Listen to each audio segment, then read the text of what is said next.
Hello, আসসালামু আলাইকুম। আজকে আমি আপনাদের সামনে যে বিষয়টা নিয়ে আসছি, সেটা হলো আমরা আমাদের বাচ্চাদেরকে কিভাবে শেখাবো? আমাদের বাচ্চা বলতে আমি অবশ্যই শ্রবণ প্রতিবন্ধী বাচ্চাদের বিষয়েই কথা বলি। যেহেতু আমার বাচ্চা শ্রবণ প্রতিবন্ধী, আমি অভিভাবক হিসাবেই আমার অভিজ্ঞতা থেকেই কিন্তু আমি আমার এই চ্যানেলটা চালাচ্ছি। যদি আপনাদের কোনো না কোনোভাবে উপকারে আসে, আমার চ্যানেলটাকে আপনারা সাবস্ক্রাইব করবেন। আম এটাই আমি আশা করি। ইনশাআল্লাহ কিছু না কিছু উপকার আপনারা অবশ্যই পাবেন। এখন আমার কাছে যেই ফোনগুলো আসে, আমি যেই গার্ডিয়ানগুলোর সাথে কথা বলে যে সমস্যাগুলো বর্তমানে পাচ্ছি, বাচ্চাদের ককলিয়ার ইমপ্ল্যান্ট করার পরবর্তী যেই আ ব্যবস্থাগুলা, যেমন স্পিচ থেরাপি দিতে হয়, তারপরে বাচ্চাদের সাথে বেশি, বেশি কথা বলতে হয়। তো এই আ সমস্যাটা যখন মানে গার্ডিয়ানরা ফেস করে যে আম স্পিচ থেরাপি সবাই দিতে পারছে না। আ একেকজনের একেক ধরনের সমস্যা। কেউ হয়তো দূরত্বের কারণে এমন একটা জায়গায় তারা বসবাস করেন যেখান থেকে স্পিচ থেরাপি দিতে আসাটা অনেক দূরের ব্যাপার। মানে অনেক রাস্তাটা অনেক দূরত্ব মানে হয়ে যায় এবং অনেকের আর্থিক সমস্যাও রয়েছে। যাই হোক, একেকজনের একেক সমস্যা। যেই গার্ডিয়ানরা তার বাচ্চাদেরকে স্পিচ থেরাপি দিতে পারছেন না, হতাশ হওয়ার কিছু নাই। কারণ আল্লাহর এই দুনিয়ায় আসলে হতাশ হওয়ার কোনো অপশনই আমাদের হাতে নাই। তো সেই ক্ষেত্রে আমরা যেটা করতে পারি, আমরা আমাদের বাচ্চাদের সাথে প্রচুর কথা বলব। এটা তো আমি আগেও বলেছি আপনাদেরকে। কিন্তু এখন নতুন সমস্যা যেটা হচ্ছে, বাচ্চারা স্কুলে যাচ্ছে, বিভিন্ন টপিকের লেখাপড়া করছে। আমি নার্সারি প্লে গ্রুপ আ বলছি না, কেজি ক্লাস 1 এই ধরনের যেই ক্লাসে বাচ্চারা পড়ে, অনেক শব্দ আছে।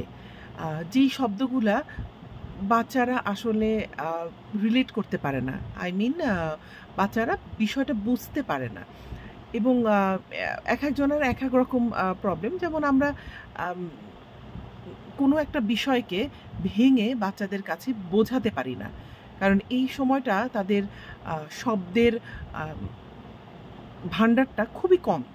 তারা খুব অল্প কিছু শব্দের ভান্ডার নিয়ে চলাফেরা করছে এবং আমরা আসলে চাবো না আমার বাচ্চাদের সাথে ইশারায় কথা বলতে। ইশারায় কথা বলবো না, আবার বিষয়টা বাচ্চাদেরকে বোঝাতেও হবে। তো খুব কঠিন হয়ে যায়।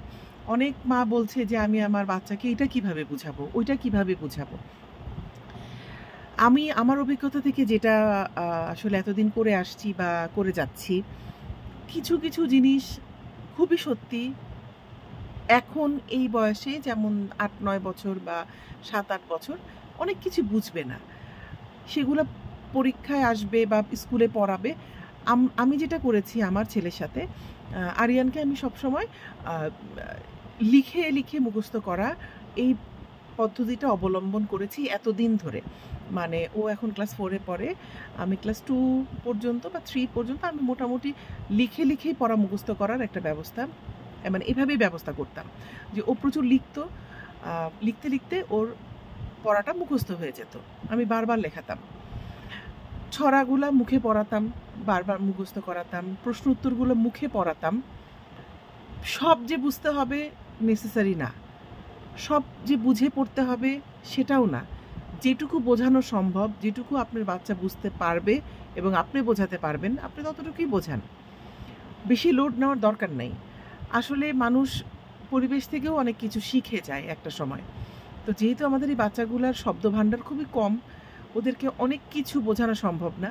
যেগুলো ইশারা ছাড়া বোঝানো সম্ভব সেগুলোই বোঝাবো। কিছু আছে ছবি দিয়ে বোঝাবো। কিছু আ এমন করতে পারেন, YouTube এ কোনো কনটেন্ট দেখে তাদেরকে বোঝানো যেতে পারে। আ তারপরে আপনার কাছে যদি ছবি এভেইলেবল না থাকে, এখন তো Google এ এভেইলেবল, বাচ্চাদের ছবি বের করে দেখানো সম্ভব। যেমন আমার বাচ্চাকে একবার স্কুলে কিছু শব্দ লিখতে দিয়েছিল। তার মধ্যে একটা শব্দ ছিল ভবন।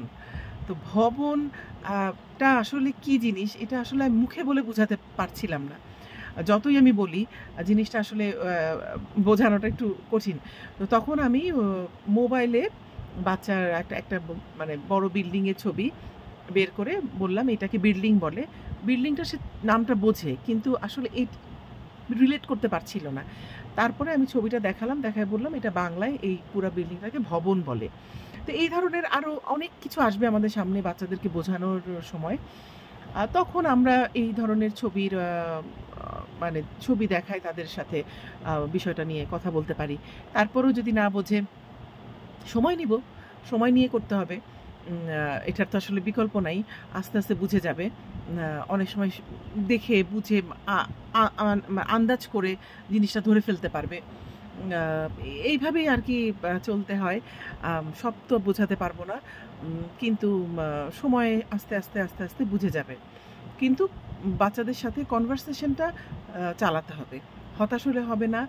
আর যদি আপনাদের আরো কোনো প্রশ্ন থাকে আমাকে ফোন করতে পারেন। আমি আমার যথাসাধ্য যেটুকু জ্ঞান আছে, অভিজ্ঞতা আছে আমি আপনাদের সাথে শেয়ার করব। আমার তরফ থেকে কোনো মানে বাধা নাই। আমি সবার সাথেই কথা বলি। আর আর এই শেখানোর ব্যাপারগুলা আসলে যেই জায়গায় আম প্রবলেম ফেস করছেন, সেখান থেকে আপনি আমাকে প্রশ্ন করতে পারেন। আমি যতটুকু বুঝি বা আমি যতটুকু আমি জানি আমি আপনাদেরকে সাহায্য করতে পারবো। আসসালামু আলাইকুম। আমার চ্যানেলটাকে আপনারা সাবস্ক্রাইব করবেন। আমাকে আরো উৎসাহ দিবেন। আমি যেন আরো নতুন, নতুন বিষয় নিয়ে আপনাদের সামনে আসতে পারি। আসসালামু আলাইকুম।